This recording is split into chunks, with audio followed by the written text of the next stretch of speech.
Hey there, history buffs and myth seekers. Today, we're diving into one of the most epic, brutal, and transformative chapters in religious history, the Crusades.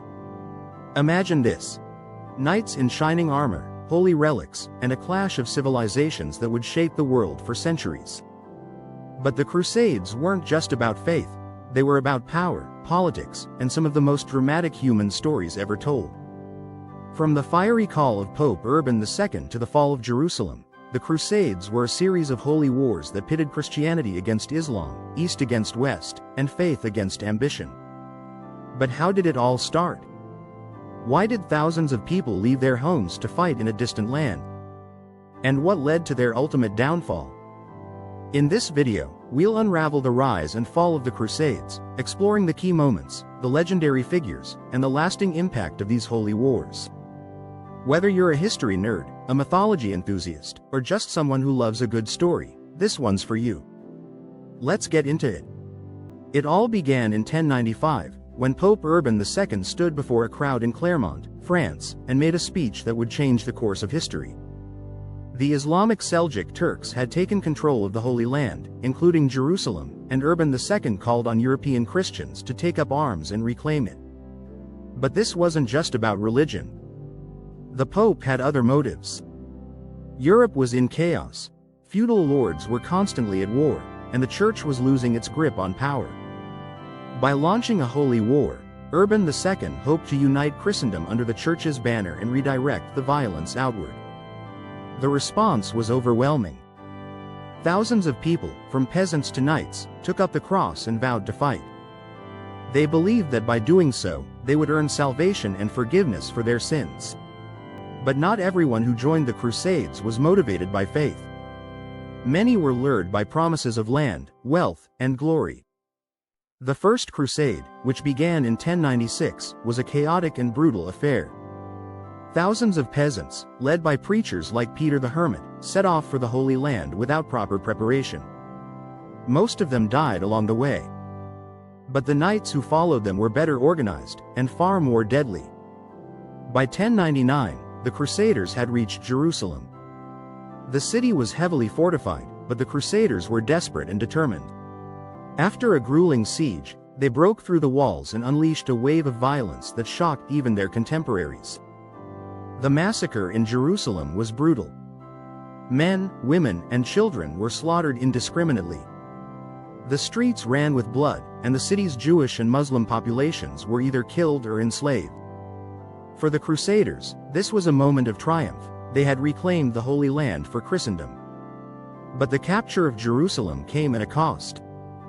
The Crusaders were now rulers of a foreign land, surrounded by enemies.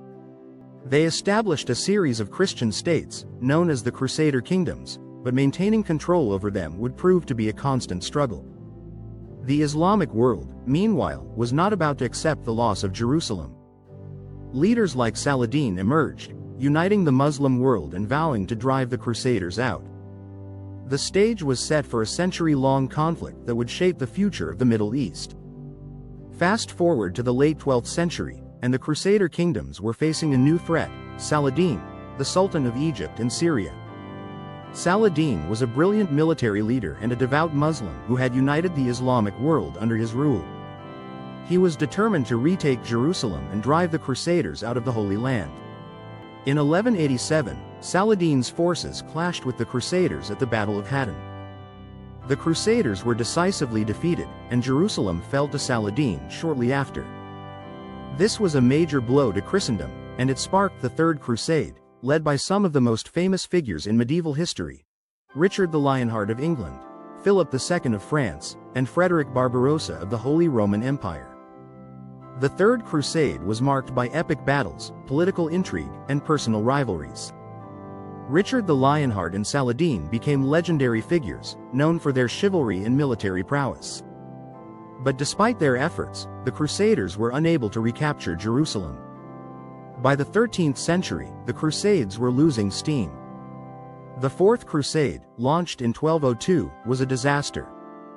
Instead of heading to the Holy Land, the Crusaders ended up sacking Constantinople, the Christian capital of the Byzantine Empire.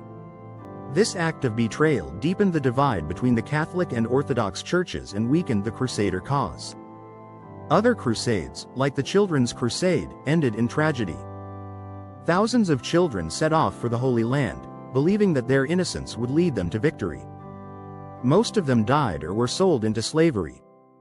The Crusader kingdoms continued to fall, one by one, to Islamic forces. By 1291, the last Crusader stronghold, Acre, had fallen. The dream of a Christian Holy Land was over. So, what was the lasting impact of the Crusades? On one hand, they deepened the divide between Christianity and Islam, creating a legacy of mistrust and conflict that continues to this day. On the other hand, the Crusades also led to cultural exchange and the spread of ideas between East and West.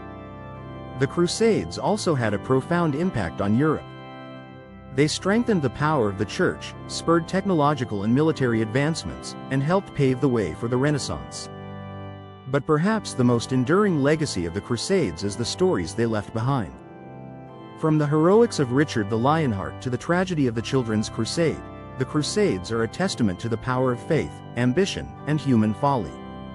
The Crusades were a complex and often contradictory chapter in history. They were driven by faith, but also by greed, ambition, and politics. They brought out the best and worst in humanity, from acts of incredible bravery to moments of unspeakable cruelty. But the Crusades also remind us of the power of storytelling. These holy wars have inspired countless tales, from medieval chronicles to modern movies. They've shaped our understanding of history, religion, and the human condition. So, what do you think? Were the Crusades a noble endeavor, a tragic mistake, or something in between? Let me know in the comments below.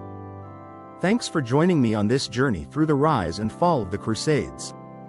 If you enjoyed this video, don't forget to hit that like button and subscribe for more deep dives into religious and mythological history. Trust me, you won't want to miss it. Until next time, keep exploring the past, and remember, history is full of stories waiting to be told.